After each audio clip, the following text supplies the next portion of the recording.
That was a very interesting Pokemon Presents, huh?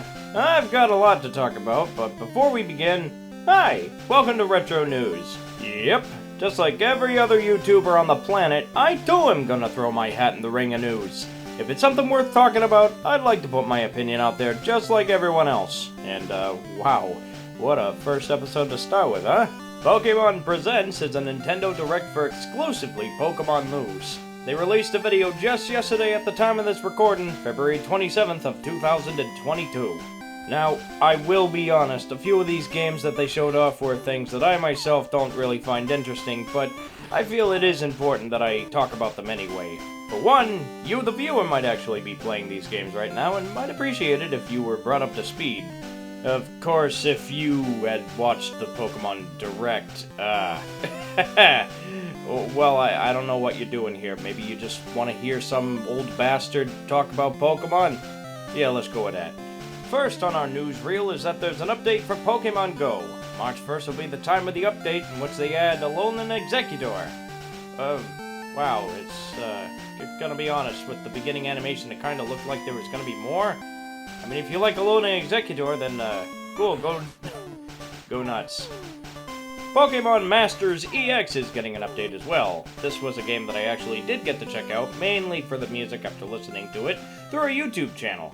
It's basically Pokemon battles on the go, just in real time and in a team of 3.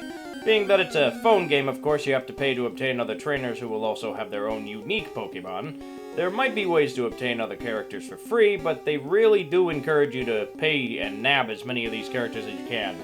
It's basically the gotta catch 'em all slogan, if it was for trainers instead.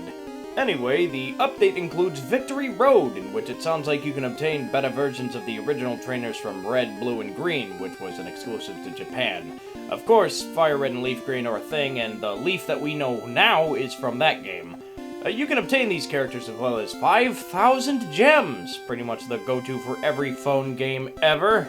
They did add characters with legendary Pokemon that can change the arena to their typing for an advantage, but, you know, all I can think of is Digimon World 3 did this years before, and that was just an item you threw, so I guess, well, congratulations, Pokemon, you caught up with the PS1 game from back in the early 2000s.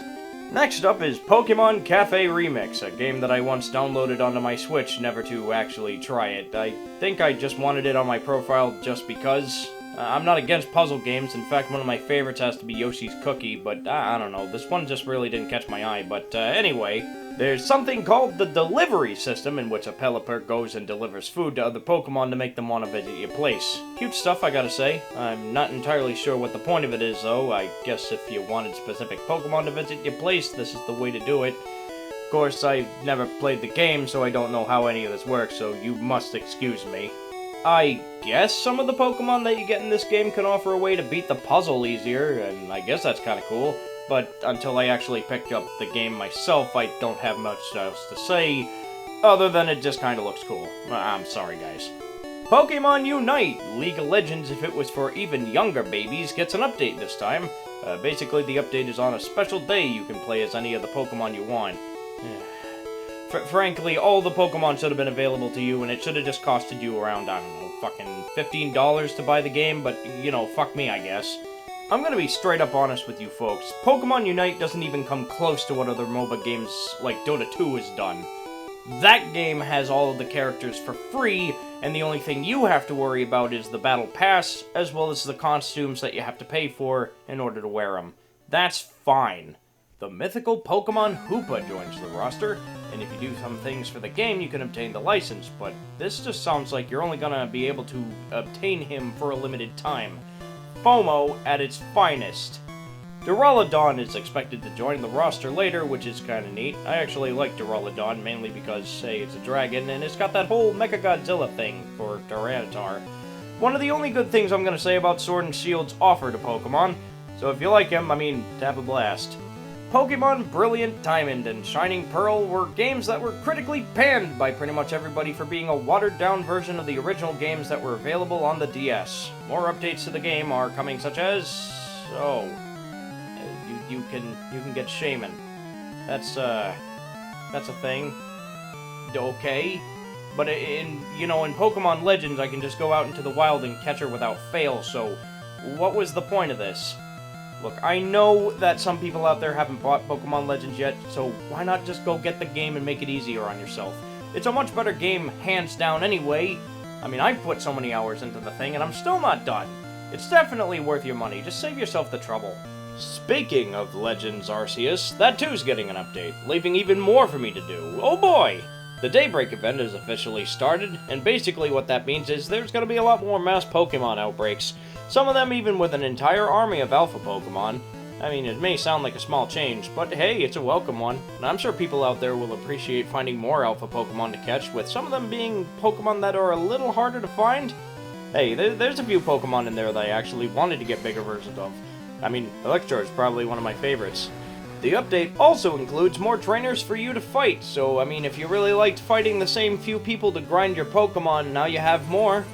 Honestly, I really don't care too much about fighting them unless I absolutely had to grind my Pokemon, but hey, you know what, it's nice all the same. Oh, and I guess 30 free types of Pokeballs if you type in a code. I guess that's kind of cool, but I mean, if you're good about collecting items across the field, there's no reason to get this, but hey, free balls, so why not? Looks like there's one more bit of news before we get to the real stuff. There'll be an online animated series that'll take place within the Pokemon Legends timeline. Not much is shown here, just a single picture, but hey, it's kinda nice to hear about some more of that classic Japanese world, so you know what, I'm looking forward to seeing it. Okay, on to the actual news. So we get this fun little video of some guy going through what looks like the Game Freak offices. All I can think of is just wanting to find the office so that I can show them all the awesome ideas for Pokemon I've had throughout the years that'll totally be better than what they have. Hey, alright, jokes aside. It's Generation 9 being announced, and Twitter have made it abundantly clear that nobody understands what they want. Some people say it's too early, and there are those who say it's just the right time. Honestly, as I think about it, it's probably just a little too early, especially when we just got Legends and those horrible Diamond and Pearl remakes, but people need to understand that Pokemon is a humongous franchise, the biggest franchise to ever exist! They've been working on this game behind the scenes, not telling anybody about it after Sword and Shield got the backlash it so rightfully deserves. Sword and Shield felt like it was made to walk where Legend could run, but it ended up feeling like it tripped over for Legends to just get up after it. With all of the good things I could say about Legends, it looks like Pokemon has decided to listen to the audience, and the next generation of Pokemon is going to have the Legends style of gameplay, in which you sneak around and catch Pokemon to your leisure, or even battle them traditionally. This time it's an open world instead of it being carefully cut into segments a la Monster Hunter. Truth be told, I am a little nervous about Generation 9 possibly fumbling, but that's to be expected after the last few years. But Pokemon Legends has proven to me that Pokemon can in fact steer away from the tried and true RPG experience and try something genuinely interesting. There's nothing wrong with the classic formula, in fact I'm all for it, but I feel Pokemon needed something like this to truly move forward, one would say. Nintendo has been giving a few of their mascots upgrades, such as Kirby with his newest game coming out just short of a month, and even Zelda getting Breath of the Wild, something that I fell so much in love with, which is also getting another game. Pokemon took the concept of Safari Zones from the older games and made a whole 3D field for you to explore with Sword and Shield, and Legends is sort of just a more proven concept that something like this can work. For Pokemon, it's a little ambitious to be more open now with you just being able to walk out of the cities and go find a Pokemon just outside its gates, so I'm a little more optimistic about this. Hey, I'm willing to give it a shot. The starters have been announced, and I gotta say, I'm really digging the Fire Crocodile in the middle. I've always been a fan of Feraligatr, in fact he's one of my favorite Pokemon of all time, so just to have essentially a Fire-type version of him for a new generation is something that I'm immediately gonna lean towards. The other thing that I'm worried about is being Incineroar 2.0. Now, I've had a lot of problems with that Pokemon, and it mainly has to do with it being less like a monster and more like a dude in a fursuit. I'd go on, but I really should continue. My fiancé wants this Pokemon, and plenty others do too, and hey, that's fine. I'm just...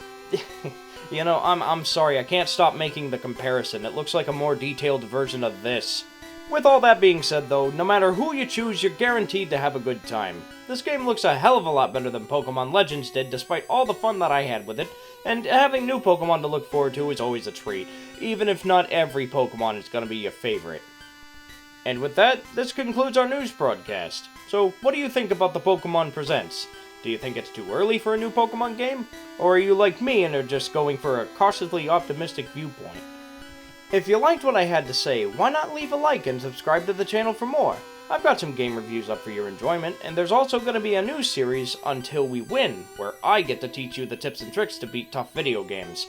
You can follow me on Twitter, and you can also check out my Patreon. Hey, every bit helps. Anyway, see you guys later, and I'll catch you on the flip side.